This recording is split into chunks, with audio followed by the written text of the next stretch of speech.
और ये खबर साहिबगंज से है, जहां राज्य के मुख्यमंत्री सह बरहेट विधायक हेमंत सोरेन 2 दिवसीय दौरे पर बुधवार की शाम साहिबगंज पहुंचे, जहां हेलीपैड के पास सीएम को गार्ड ऑफ ऑनर दिया गया। वहीं अधिकारियों ने सीएम की अगवानी की। इधर भारी बारिश के कारण सीएम से हेमंत सोरेन को सड़क मार्ग के माध्यम से महादेवगंज स्थित डेहरी प्लांट में आयोजित मुख्य कार्यक्रम समारोह में पहुंचे। वहीं मंच पर पदाधिकारियों की ओर से भव्य स्वागत किया गया। वही कार्यक्रम का शुभारंभ विधिवत रूप से मुख्य अतिथि मुख्यमंत्री हेमंत सोरेन, ग्रामीण विकास मंत्री आलमगीर आलम, कृषि मंत्री बादल पत्रलेख, सांसद विजय हंसदा, विधायक आनंद ओझा के द्वारा संयुक्त रूप से दीप प्रज्वलित कर किया। वही कार्यक्रम के दौरान मुख्यमंत्री हेमंत सोरेन के द्वारा झारखंड दुग्ध महासंघ के प्रबंध निदेशक को दुग्ध उत्पादकों को सरकार की ओर से वर्ष 2022-23 में मिलने वाली प्रोत्साहन राशि 10 करोड़ का चेक भी प्रदान किया गया। साथ ही कार्यक्रम में मुख्यमंत्री के द्वारा सीएससी के दूध एवं दुग्ध उत्पादक की बिक्री के लिए झारखंड दुग्ध महासंघ एवं सीएससी के बीच एक MOU भी साइन किया गया। ग्रामीण विकास मंत्री आलमगीर आलम ने ग्रामीण विकास में पशुपालन के महत्व को रेखांकित करते हुए लोगों को बड़े पैमाने पर पशुपालन से जुड़ने पर बल दिया तथा अपने विभाग की ओर से सभी सहयोग का भरोसा दिया। साथ ही उन्होंने कहा कि हमारी सरकार जब से बनी है तब से राज्य में कैसे लोगों को रोजगार मिले, कैसे लोग खुशहाल रहे, इस पर दिन रात लगी रहती है। अगर गांव में दूध होता, गांव में और भी जानवर अगर रहते तो आज हमारे आने वाली पीढ़ी कुपोषित पैदा नहीं होती। और आज इस कुपोषण को दूर करने के लिए तरह तरह उपाय किए जा रहे हैं। कभी मिड डे मील के माध्यम से, कभी और अलग अलग तरीके के पोषाहार उपलब्ध कराने को लेकर, लेकिन इससे कुछ होगा जाएगा नहीं, बता देते। जब तक खुद में, घर के लोगों में इच्छा शक्ति नहीं जगेगी, हमारे किसानों में इच्छा शक्ति नहीं जगेगी, तो ये इतने बड़े बड़े आधारभूत संरचना पूरा बनाने के बावजूद भी हम वहीं के वहीं खड़े रह जाएंगे। आज कई देश दूध उत्पादन के नाम पर दुनिया में सबसे आगे है। कई देश अपना गन्ना उत्पादन के नाम पर सबसे आगे है दुनिया में।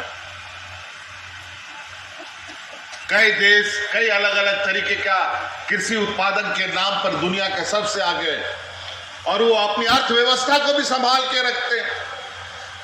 उस देश की अर्थव्यवस्था को वो किसान, वो ग्रामीण क्षेत्र के लोग संभालते हैं।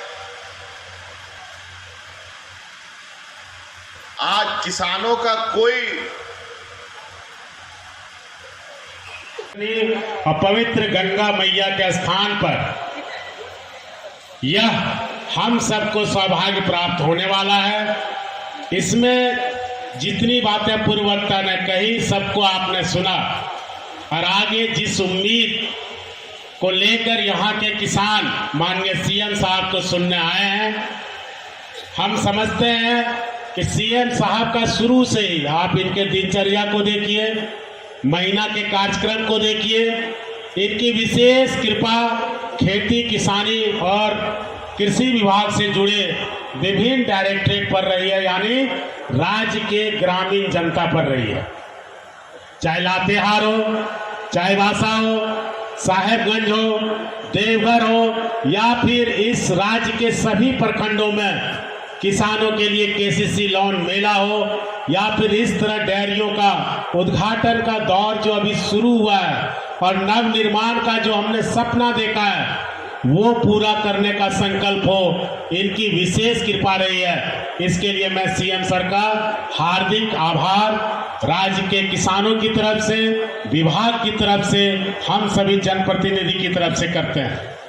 सर, आपको और राज्य की जनता को ये जानकर खुशी होना चाहिए कि दुग्ध उत्पादन के क्षेत्र में धीरे धीरे यह राज्य बढ़ रहा है। लोगों की रुचि मिल्क प्रोडक्शन में बढ़ रही है। 2016-17 में जहां हम लगभग 17 लाख मैट्रिक टन दुग्ध उत्पादन करते थे, वो अब बढ़कर 29 लाख मैट्रिक टन का आंकड़ा पार कर चुका है। जब से ये वर्तमान सरकार आई है, विगत 2.5 वर्षों में हमने 22 लाख से 29 लाख का सफर तय किया है। बावजूद इसके कि 2 साल हम कोरोना से प्रभावित रहे, जिंदगानियां ठहर गई थी, सारी एक्टिविटीज ठप थे, फिर भी हमारे किसान न थके न रुके और उनका जो साहस और अदम्य शक्ति संकल्प देखने को मिला, वो उसका परिचायक है कि आज हम अग्रणी दूध उत्पादक क्षेत्र में राज्यों में, देश के राज्यों में शुमार होते हैं। लेकिन अभी भी माइस्टिको हमें आगे बढ़ना है और सीएम साहब का जिस तरह कृपा है, आने वाले दिनों में देवघर में 50,000 लीटर क्षमता का और साथ ही पलामू में भी 50,000 लीटर क्षमता का डेयरी का उद्घाटन होने जा रहा है।